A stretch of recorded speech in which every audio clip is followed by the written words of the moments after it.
দয়াল আইনা দেখাও দেখি, সে যে দিয়া গেছে ফাঁকি, সে যে দিয়া গেছে ফাঁকি।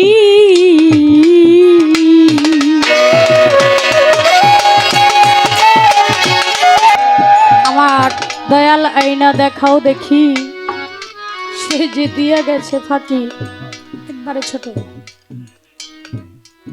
এটা প্রোগ্রামে তো গান গাই, আজকে একটু গান গাই। এটা তো ব্যবসায়ী শিল্পী আমরা। এই পৃথিবীর মধ্যে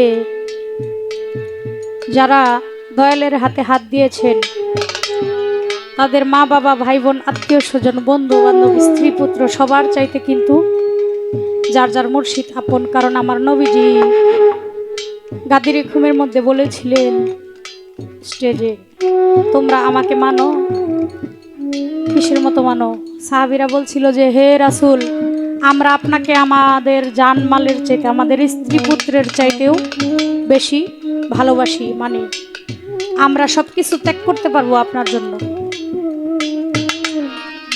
বলেছিল আমার নবীজি, মান কুনতুম মাওলা হু ফাহাজা আলিও মাওলা, আমি যার মাওলা আমার আলী তার মাওলা। আমাকে যারা মানো, ভালোবাসো, তারা আলীকে ভালোবাসবা, মানবা।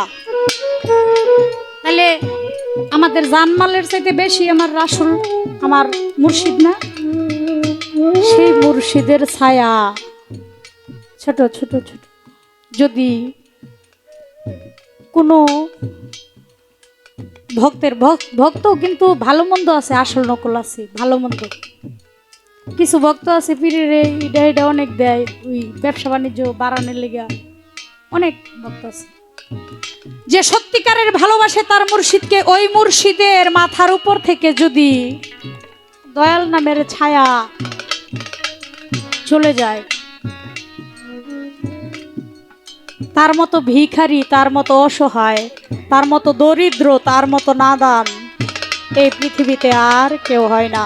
সে যত কোটি টাকার সম্পত্তির মালিকই হোক না কেন। একজন পীর কিরকম ভূমিকা করে, তার ভূমিকা কি? একটা ফুটবল খেলার মাঠের মধ্যে যদি ফুটবল খেলা হয়, সেখানে 11 জন করে 22 জন প্লেয়ার থাকে। গলিম্যান হিসাবে 2 জন থাকে 2 কোনায়। এই গলিম্যান দুইটাই হলো পীরের রূপে থাকে,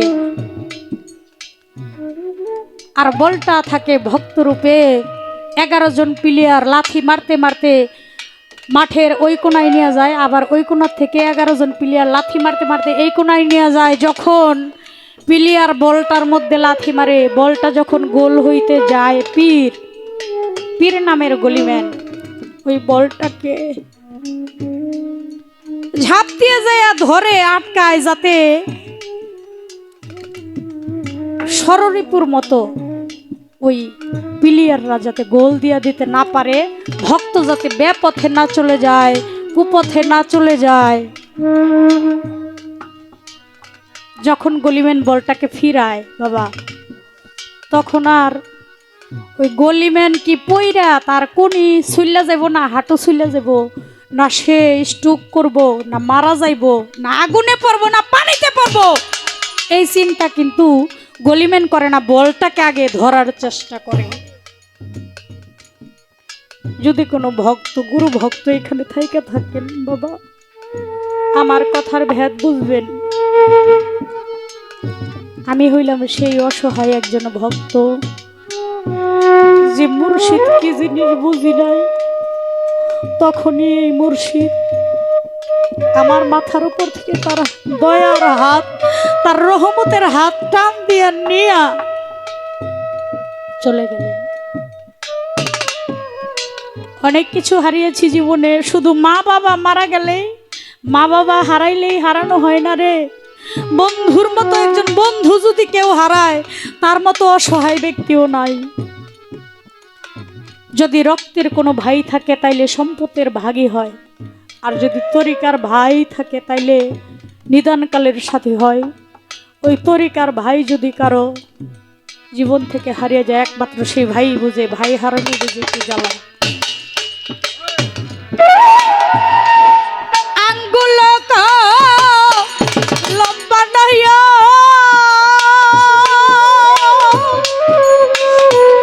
ওরে চোখের জল করিলাম কালি।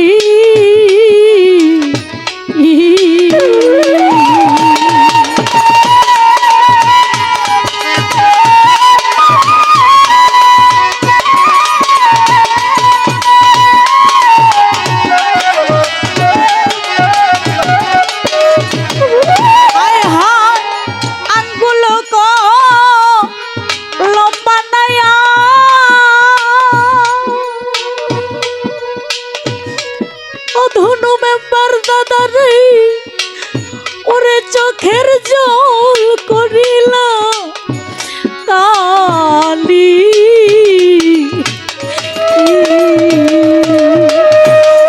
আমার কলিজা কাগজ বানাইয়া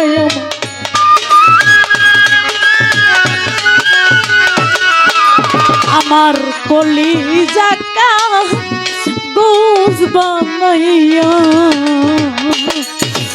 আমার দয়ালের নাম লেখি।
চান্দে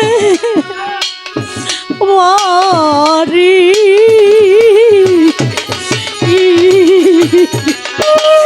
আমার সোনা দিয়া ঠোঁট বান্ধাবো কাকরে।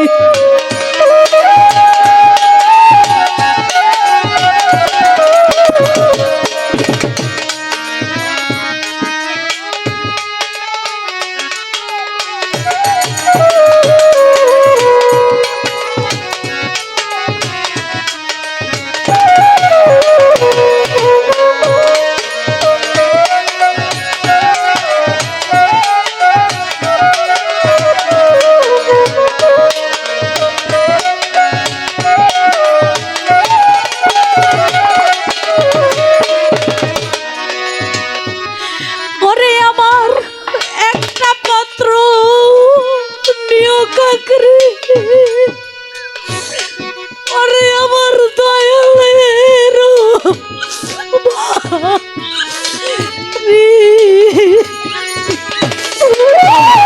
সোনা দিয়া ঠোঁট বান্ধাবো কাকরে।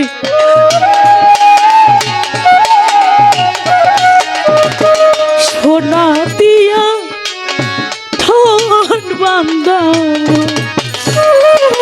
কাকরে রূপার দিব আখি।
পত্র নিও কাকরে আমার দয়ালেরও বাড়ি, তোমার সোনা দিয়া ঠোঁট বান্ধাবো, রূপার দিব আখি।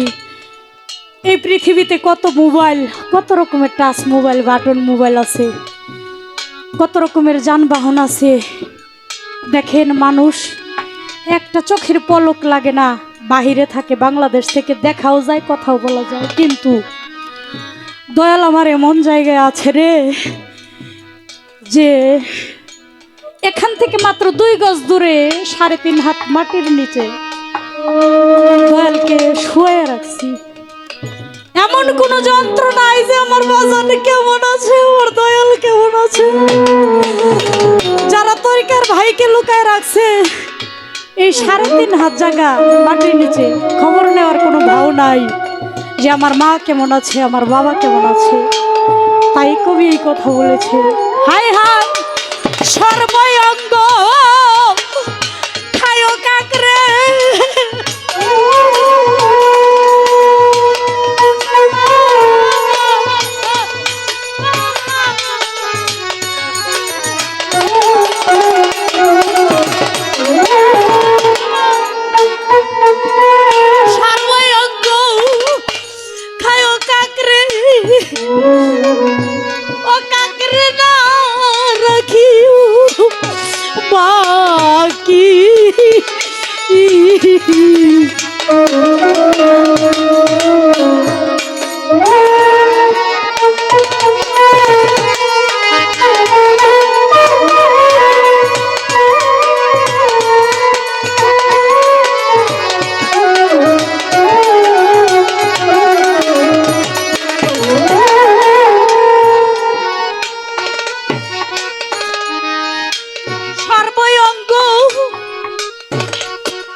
চক্ষু দুইটা তুইয়া খায়ো কাকরে,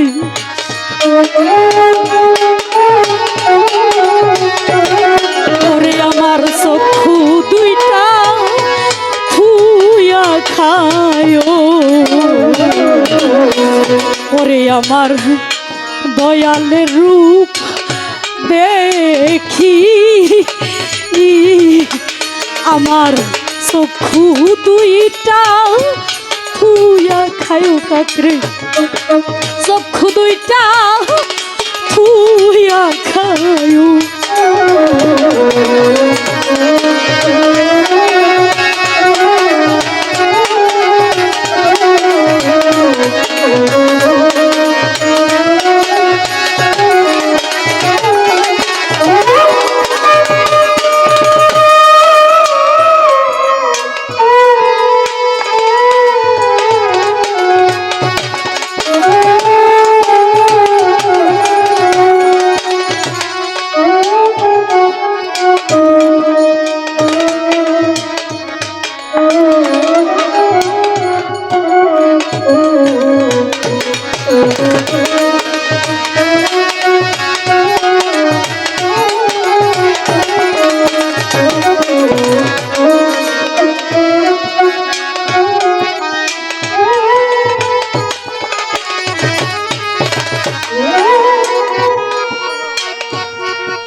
আইরে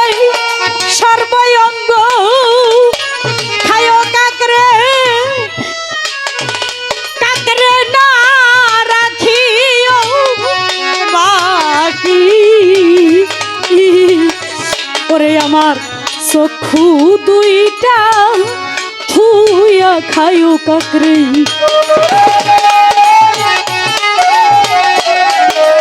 আমার চক্ষু দুইটা থুইয়া খায়ো, যেন আমার বাদশা চাঁদের দেখি, সে যে দিয়া গেছে থাকি, সে যে দিয়া গেছে থাকি।